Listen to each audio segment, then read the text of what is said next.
Alright guys, what's up? It's me, Swag, from the Facebook or wherever the fuck you're seeing this video from. I know the video says top 10 reasons why pretty much Raw sucks ass, but it's not really gonna be 10 full reasons, it's just gonna be several reasons. Just go with it. Who cares? The video. Here's why Raw sucks so badly. Okay, so Raw sucks because it's just not as good as SmackDown. It's pretty much what I'm trying to say. Here's some bad things. Okay, so pretty much Fastlane ruined months of build-up. So it was like if you were somehow able to beat, like, you know, into the fucking people they were building up through the past several months, you know, WWE ruined it for you, because now they're all set back to square one. Here's the list of people that Raw ruined last night, from, I guess, top to bottom. Number 1, Kevin Owens. Number 2, Charlotte Flair. Number 3, Braun Strowman. And number 4, Nia Jax. So yeah, I'm gonna talk about each one. So pretty much Kevin Owens had a lot of, like, you know, build up since 2015 when he beat John Cena on the first night, but that honestly doesn't matter. Just think, oh, you beat good people, that's all cool. So he comes in, he does all that shit, and ever since the draft they've been treating him like a big deal. And then he wins the World Championship, the Universal title, whatever the fuck it's called, because Finn Balor was injured in that big Fatal 4-Way match.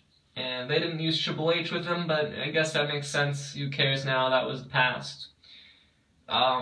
Kevin Owens pretty much booked like a joke, but at least he's a successful joke. He beats everybody with the help of Chris Jericho. He was champ for 188 days, and if you don't know math, or like you're stupid, that's pretty much 6 months right there. So that's a long reign. You know, anything longer than 4 months is considered a successful reign, in my opinion. So pretty much he breaks up with Jericho, throws him into like the Jarretron or whatever, and then next week he debuts as like this serious heel. But then they ruined that too, which I'm actually kind of happy about, because serious heels are really boring. I never liked that type, like, you know, Kevin Owens being serious and Samoa Joe being serious really bore me. It's 2017, I've been watching wrestling for 10 years. Have some personality, please, have charisma. I've always enjoyed serious heel Jericho back in the day, especially around 2010, because Jericho had so much charisma that you really got into what he had to say. But when Owens is just kind of saying generic stuff, you know, it's really boring, and it's annoying. But anyway, you kind of expect WWE to keep him like this, but all of a sudden, last night, he goes from the serious heel to like this cowardly heel, and it's really pathetic, because he's fucking Kevin Owens, and you just started gimmick only to abruptly end it and then ruin everything. It would have been so much better if they just started fighting, and Jericho distracted Owens, and then, you know, fucking Goldberg hit the spear. But instead, you have Kevin Owens being a pussy and walking around the ring like a coward, and then have Jericho get him back into the ring pretty much, you know, and distract him that way. That was really pointless. The match, I would have been happy if the match lasted fucking 5 minutes, but instead it lasted 21 seconds, and it was a joke. And now I'm not going to be able to take Kevin Owens seriously. So what if he beats Jericho at WrestleMania? It's for the mid-card title, I don't give a shit. I feel bad. I'll be booing him because I love Jericho. I'm a fucking Jericho mark. So that would be fucking furious. Even though Jericho is leaving in like May, so it's not a big loss. But yeah, it's just a pain in the ass. Up next is Charlotte Flair, who's pretty much built an undefeated streak, you know, in pay-per-views. And instead of having her lose at WrestleMania, you just have her lose at the most fillerist pay-per-view of the year. Seriously, if you're expecting Fastlane to be good, then you're stupid, because no February pay-per-view since, like, I don't know, even 2006 has ever been good. The last February pay-per-view that I actually enjoyed watching, or watching afterwards, because I didn't watch at the time, was like, besides like one Elimination Chamber match, which I thought was really good, was the pay-per-view No Way Out 06 when Angle and Taker fought. That was fucking great. Everyone since then has felt really pointless and should not have existed. It could have just easily been replaced by a Super Raw or something, you know? It's just really fucking dumb. Charlotte's not necessarily a joke because she has lost before, but now she's just kind of back to square one. I don't know where they're going to go with this for WrestleMania, and it kind of sucks that they kind of ended the Charlotte thing. If they were going to have Bayley win, they could have had her just win tonight and not have her win the championship a couple weeks ago. Just have her win the title there, and it's a nice win. But they could have just done it at Mania, and that would make way more sense. Up next, we got Braun Strowman. He pretty much has been undefeated since, like, June. He didn't win the Rumble, but that doesn't count. He had a really good showing, but all of a sudden he just loses to Roman Reigns kind of cleanly, I think. I honestly can't remember, because I was just mad. And also I wasn't really watching. And now Braun Strowman's back to square one. I kind of liked the guy for a little bit because his gimmick mainly consisted of him beating up jobbers who I hate. Like, specifically Sami Zayn. If you beat up Sami Zayn, I will like you so much better. Like, seriously. Unless you're Samoa Joe, and I just kind of like you, but you're kind of boring. But normally, you'll be fucking on my top 5 for sure. Because Sami Zayn's easily my worst fucking favorite character ever. The only redeemable fact about Braun Strowman losing, she had to lose anyway, or they could just not book the match, which would have been better, is that he lost to Roman Reigns. To lose to Roman Reigns is not going to hurt you that much, but then again, he's also kind of just went from an undefeated beast to just another big scary giant who will hopefully not vanish into thin air or become irrelevant like Vladimir Kozlov, or the Great Khali, or Umaga, or Rusev.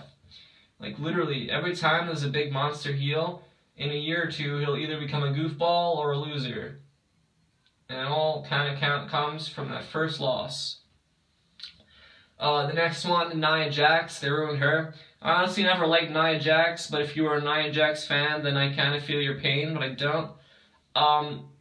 The one thing that's really fucking hard to do with Nia Jax, because she's huge, is have her actually have a legit contest.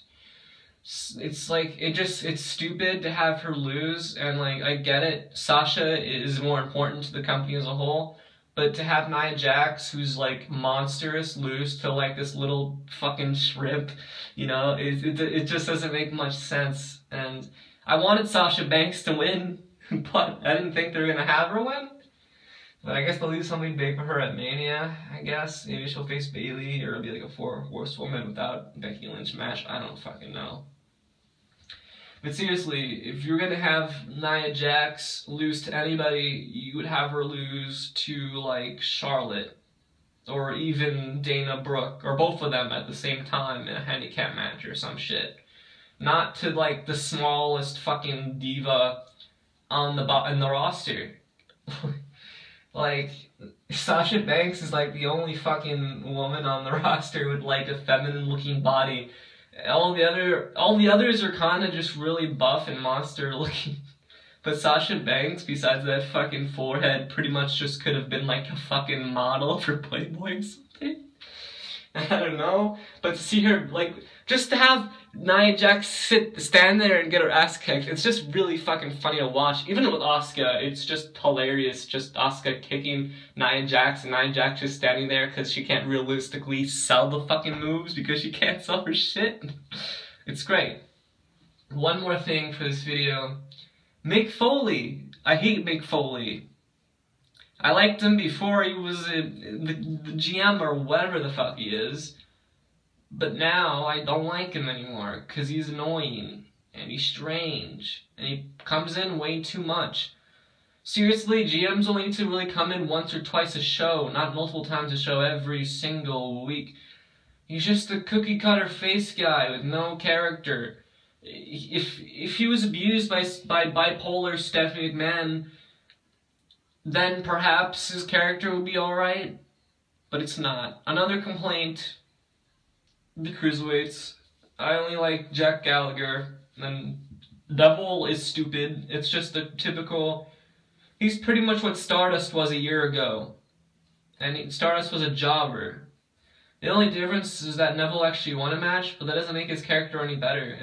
The wins and losses don't really help your character unless your character is based around those wins and losses, like Charlotte's or like Braun Strowman.